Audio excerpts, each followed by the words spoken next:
家好，我是镜子姐。你们有没有觉得多伦多这么美好的夏日，周末如果不出去户外的话，真的都会觉得亏了？今天我就带你们去体验一下安省的顶级度假天堂莫斯科卡地区的一日游。莫斯科卡可是贝克汉姆一家都情有独钟的地方，据说他们全家年年都来度假。今天的一日游，我们先去离家大约1个半小时的 Port Selwyn Lock 45，去解锁船闸的奥秘。准备好了吗？我们出发。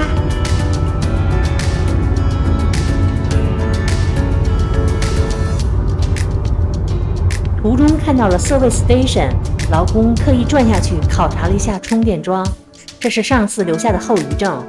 有兴趣的朋友可以去看我的特斯拉宿营视频。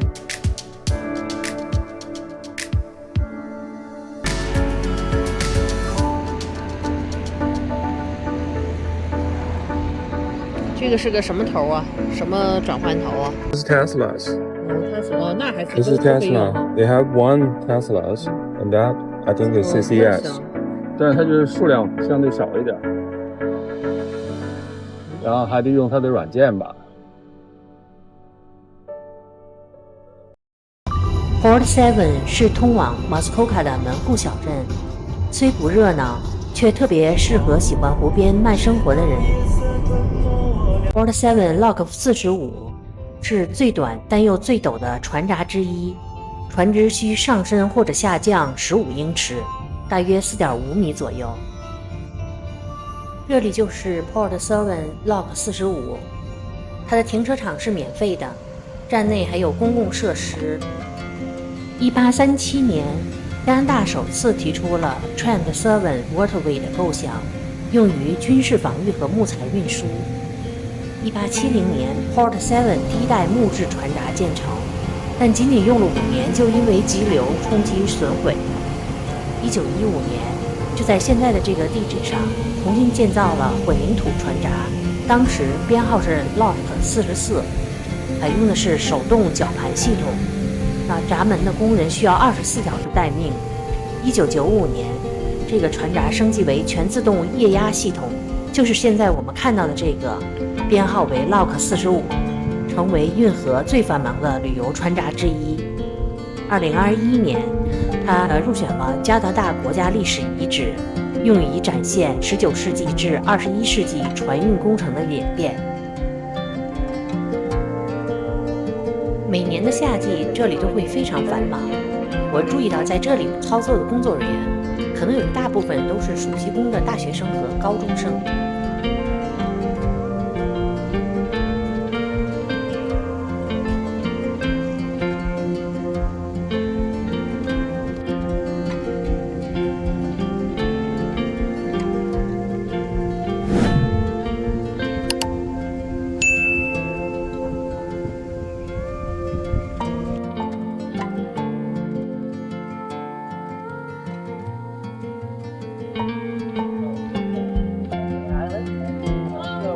先把闸门两边都关上，然后水位上来以后平了，它就可以把门打开，这个进了，船就进。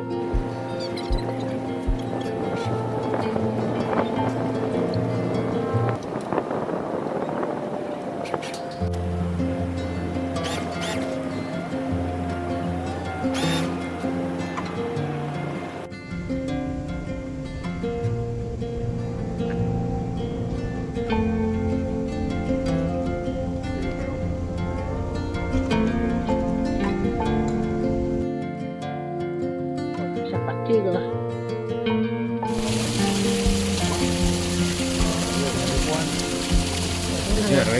我先看看这个，我拍一下这个水位这么低的时候状态。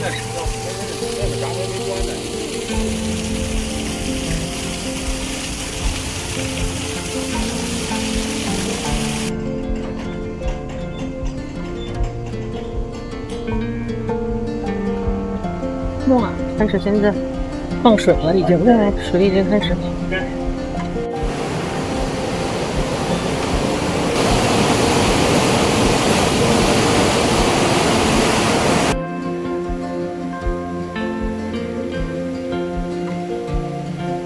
降落在这儿。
就一会儿功夫，又来了很多条船。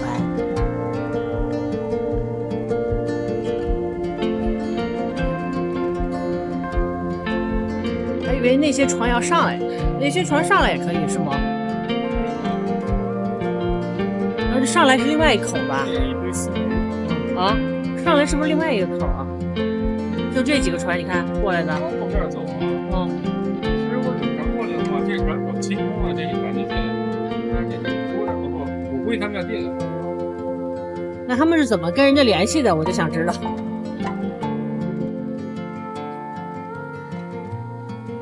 我就特别想知道他们这个怎么跟人家说我们要来了，还是他们有个时间呀？不知道他们这怎么弄的啊？这时间是船到了，他看有船过来，他就对你什么？24小时吗？不是吧？操作的人都在这儿。晚上不知道。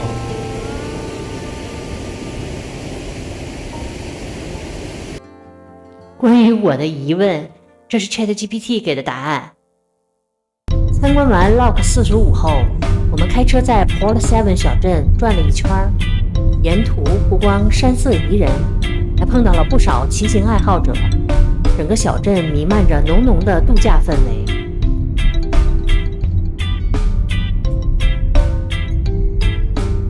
我们在一个加油站为车充电，旁边停了不少的房车，看得出来这里是旅人们常来的休息站。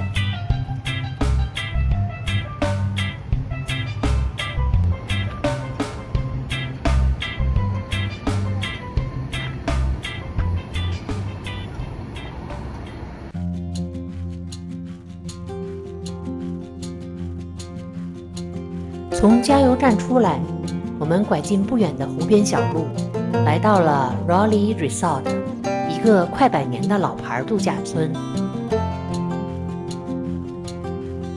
这个度假村在 TripAdvisor 和 Google 的 review 都很高，里面的餐厅和 High Tea 是对外开放的。前面平平无奇，但当我们走到它后面，我立刻就不想走开了。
在 Resort 的湖边，我们忍不住久坐流连。微风吹过水面，一艘小船静静地停靠在岸边，船主和他的狗狗在湖边嬉戏玩耍，画面是温馨又自由。不远处，偶尔有船驶过，掀起层层涟漪。我们坐在红椅子上，望着波光粼粼的湖面，内心无比惬意。这就是夏日度假的理想模式吧。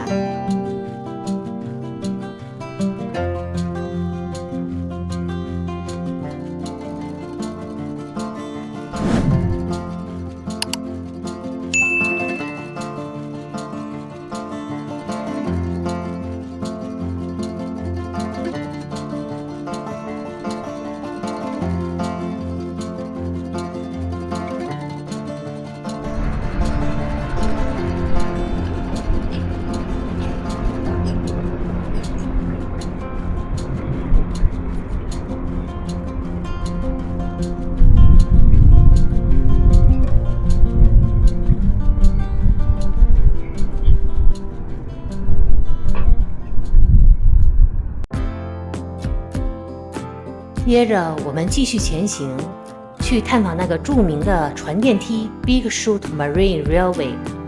这是加拿大仅存的船用铁路，可以看到整艘船在轨道上被运上山，非常震撼。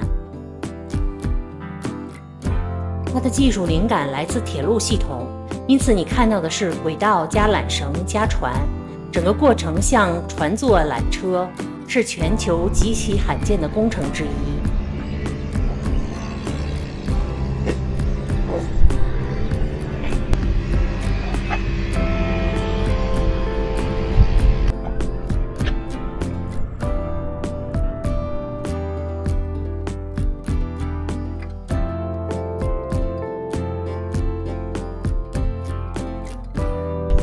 这有几艘船呀？1个、2个、3个、4个、5个，就这么多船在这等着。然后我觉得他们是在排队。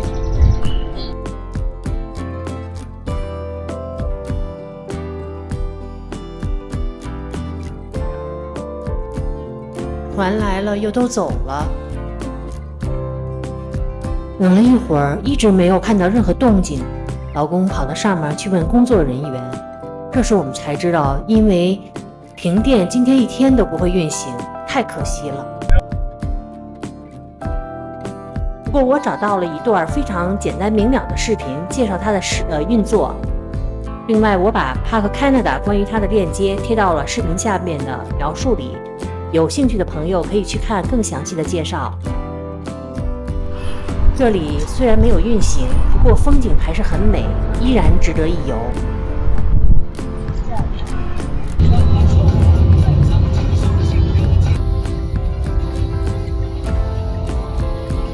我们的下一站是巴拉小镇。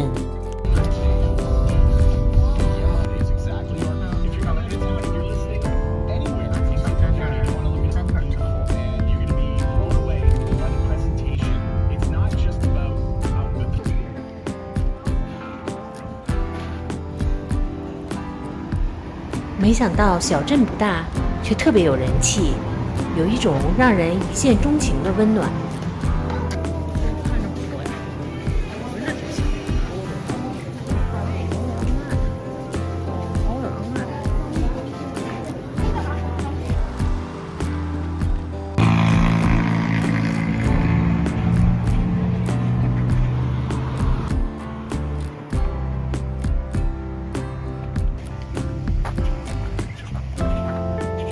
看到这家路边摊，立刻就感觉饿了。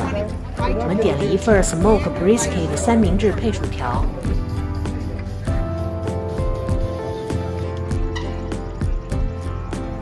这个薯条很脆，非常好吃，很crunchy。三明治非常美味儿，我还是第一次吃到了有菠萝的三明治，而且肉给的出乎意料的多。薯条也让我惊艳了一把。咬一口竟然都能听见咔嚓声，后来才知道这家 Smoke Birds 摊位在巴拉可是有口皆碑，他们家的 Smoke Brisket 三明治本来就很出名，连薯条都是现炸2次油炸的做法，所以才特别脆，外壳薄而酥，里面软绵绵的。这家摊位虽然小，但很多本地人是回头客，专门为这个薯条来的。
我们的最后一站是白求恩的故居所在 Gravenhurst 的小城。因为白求恩的故事，我们刚来加拿大的时候就来过这里参观过他的故居，后来父母探亲来，我们又带他们过来过。但除了白求恩故居，似乎对这个小城却没有什么印象。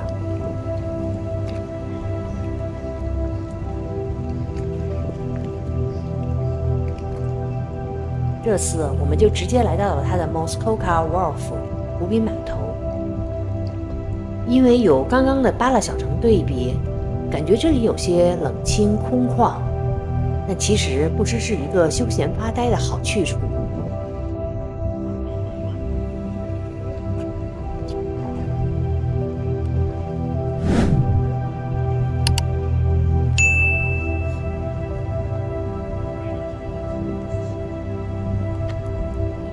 买冰激凌的，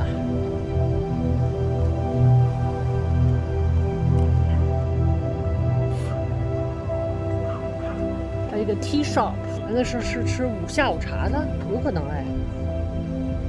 这家清新的蓝色房子的确是家供应下午茶的小餐厅，透着一股优雅宁静的味道。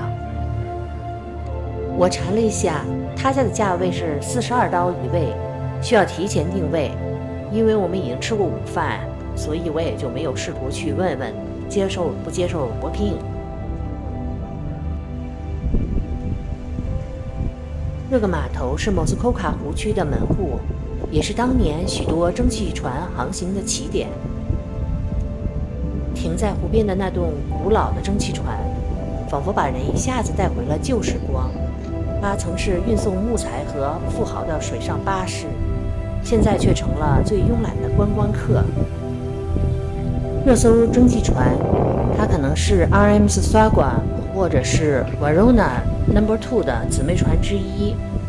他们提供大概1小时的湖上游览，票价在33加元左右，儿童有优惠。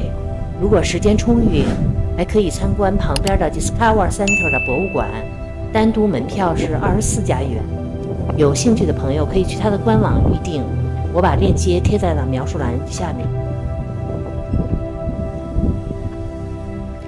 这里有前后2个停车场，非常大，逛了大半天，我们也有些累了，于是决定在车里打个盹儿，快速整理了床铺，打开特斯拉的露营模式，美美的小憩了一会儿。这正是我们选择它作为旅行搭档的初衷。休息过后，我们又来到了湖边，刚好看到另一艘蒸汽船已经归位，2艘船静静地停靠在那里，夕阳洒在湖面上，波光粼粼，为这一天画下了最温柔的句号。从 Port Seven 的 Lock 45到巴勒小镇的午餐，再到 Gravenhurst 的湖边的悠闲时光，这趟莫斯科卡一日游像是一封夏天写给我们的明信片，简单却充满治愈。未来的日子里，我们还想这样边走边看，慢慢探索适合旅居生活的地方。希望你也喜欢今天的旅程，别忘了点赞订阅哦。咱们下次再见。